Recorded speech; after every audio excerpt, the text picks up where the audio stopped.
Bonsoir à tous, bienvenue dans notre édition régionale. Voici nos principaux titres. Les conséquences de la sécheresse sur les productions agricoles. Et puis l'invitée de ce journal est Carole Gisolme, co-autrice du guide de la Caraïbe culturelle. Elle est en duplex avec nous depuis Basse-Terre. On la retrouvera dans quelques instants. Nous vous en parlions dans notre édition hier soir. Depuis quelque temps, les moustiques opèrent un retour en force. Attention au risque de dengue. Donc, l'Aedes aegypti sévit depuis 3 semaines et c'est un phénomène inhabituel comparé aux années précédentes. Nous avons tenté de savoir pourquoi les foyers larvaires se multiplient ces derniers temps. Sophie Vingada-Salon, Christian Danquin. Depuis 3 semaines, les employés de l'Agence régionale de la santé. Et parmi les précautions, évitez donc toute eau stagnante dans les pots de fleurs, ainsi que les pneus abandonnés dans le jardin. Ne pas oublier non plus de recouvrir vos citernes et tous vos points d'eau. Agriculture à présent avec cette visite d'exploitation organisée ce matin en Grande Terre. La Chambre d'agriculture souhaitait mettre en lumière les difficultés rencontrées par les agriculteurs de la zone après la sécheresse des mois derniers. Après les cendres du volcan Soufrière Hills de Montserrat, c'est un nouveau coup dur pour les agriculteurs. Ils espèrent désormais obtenir des pouvoirs publics des solutions viables, s'agissant notamment de la problématique de l'eau. Yasmina Yakou et Olivier Duflot étaient sur place ce matin. 4 hectares de melons inexploitables. Cet champ complètement dévasté que présentait ce matin. En bref, la banane des Antilles pourrait bien être menacée. La menace vient d'un accord entre l'Union européenne et le Pérou et la Colombie, signé en mars dernier. Cet accord pourrait ouvrir, selon le président de région Victorin Lurel, la voie à une forte baisse des droits de douane sur la banane dollar. Victorin Lurel demande au président de la République Nicolas Sarkozy et à son gouvernement de mettre tout en œuvre pour que l'Europe renonce à cet accord. La fête des travailleurs en pleine préparation, le LKP en prévision du 1er mai réitère son appel unitaire à la mobilisation samedi avec pour mot d'ordre la défense des droits des travailleurs. Le LKP faisait le point ce matin face à la presse. Lise Dolmar, Alfonso Martinez.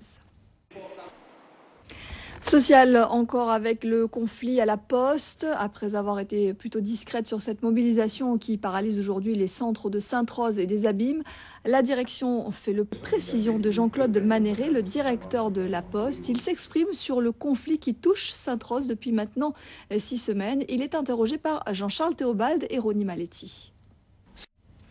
Et les demandeurs d'emploi sont moins nombreux, un chiffre à la baisse arrêté au 31 mars dernier, moins 0,4% par rapport à février 2009. Ils sont donc aujourd'hui 57 600, une diminution sensible qui touche toutes les catégories à l'exception des seniors, des 50 ans et plus donc. Toutefois, sur l'année, on note une augmentation des chiffres de 10% contre 12,5% dans l'Hexagone. Un projet très attendu à l'Assemblée nationale. Il s'agit du projet de loi Grenelle 2. Il sera examiné la semaine prochaine sur une mesure pour les Antilles, le plan séisme. Ce dispositif de prévention bénéficiera de fonds supplémentaires. On l'écoute. Culture et identité sourde, c'est le thème d'une conférence proposée par l'association Bébian Notre Monde demain. Un rendez-vous ouvert à tous qui devrait permettre de faire tomber les barrières de la communication. La communication qui, grâce à de nouvelles technologies, est désormais plus accessible aux sourds. C'est ce que nous font découvrir Paul-Henri Scoll et Philippe Grenier. Santé, nous sommes en pleine semaine européenne de la vaccination, l'occasion de rappeler au grand public l'importance de se faire vacciner et de mettre à jour toutes ces vaccinations. Si dans l'Hexagone, la rougeole a été définie comme une priorité, en revanche, en Guadeloupe, l'accent a été surtout mis sur le virus de l'hépatite B et qui touche près de 7500 personnes. Voyez le reportage de Jean-Charles Théobald et de Ronnie Maletti. Pour la première fois depuis le séisme en Haïti, des parents adoptifs se sont réunis en France, dans la petite ville de Guéret. Ils accueillaient la directrice d'une crèche du pays ravagé. 19 petits survivants de cette crèche ont été adoptés en France. Et pour les parents qui ont perdu leur enfant dans la catastrophe, une nouvelle procédure d'adoption va être engagée. Le reportage de nos confrères de RFO Paris. Un ouvrage à découvrir à présent, le guide de la Caraïbe culturelle. Il regroupe une palette d'informations très large sur tous ceux qui travaillent dans le domaine de la culture dans nos régions. Accueillons en duplex depuis Basse-Terre la co-auteure de cet ouvrage, Carole Gisolm. Bonsoir Carole Gisolm. Alors comment vous est venue l'idée de mettre au point ce guide ? Dans cet ouvrage, on retrouve des contacts, des témoignages, des analyses. Ce fut un travail de recherche particulièrement ardu pour vous ? Assez dit cela. Alors, c'est un guide qui est très complet puisque vous ne vous êtes pas arrêté uniquement aux Antilles, à la Guadeloupe, à la Martinique, puisque dans cet ouvrage, on retrouve tout ce qui se fait chez nos voisins de la Caraïbe et notamment Haïti.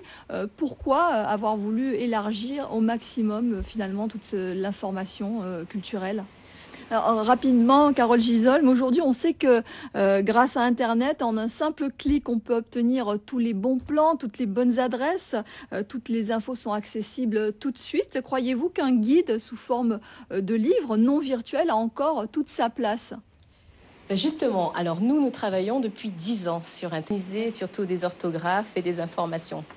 Merci beaucoup Carole Gisolm d'avoir été notre invitée en direct depuis Basse-Terre. Basse-Terre où justement vous animez une conférence ce soir en ce moment. Il n'est peut-être pas trop tard pour vous y rendre. Ça se passe à la médiathèque Caraïbe si je ne me trompe pas. Voilà, j'y rencontre également à 18h et enfin à la médiathèque du Gosier à 18h30 avec d'autres intervenants. Merci beaucoup Carole Gisolm, l'info est passée. Et puis une autre info à présent, pratique, cette nouvelle vague de phishing ou hameçonnage, une pratique que l'on retrouve sur le réseau de téléphonie Orange. Certaines lignes de téléphone sont en ce moment polluées par des numéros ayant pour indicatif 966 et 971. Il ne faut surtout pas y répondre, il s'agit de numéros surtaxés. On passe au sport et on parle de voile avec le 9e jour de course dans la Transat AG2R 2010. Savéol, barré par l'équipage Davis Athanasio, est toujours en tête. La majorité de la flotte a viré la marque de parcours de la Palma, une porte obligatoire qu'espère franchir mémoire-saint-barth.com dans la soirée à condition que les vents redeviennent favorables.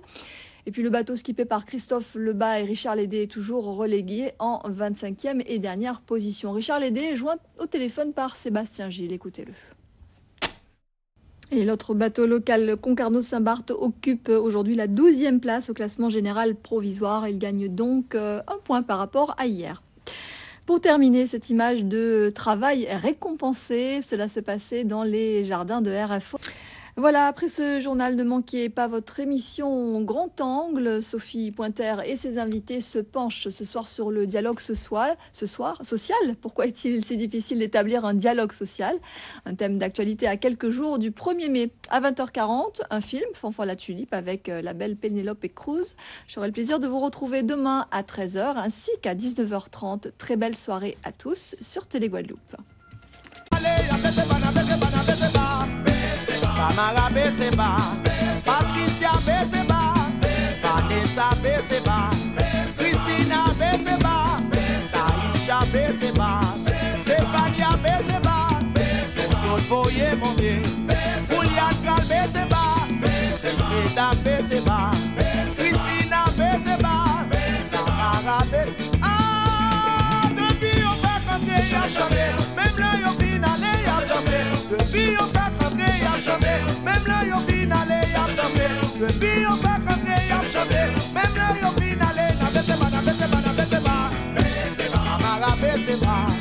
Patricia baissé pas. Christina baissé pas. Saïcha baissé pas.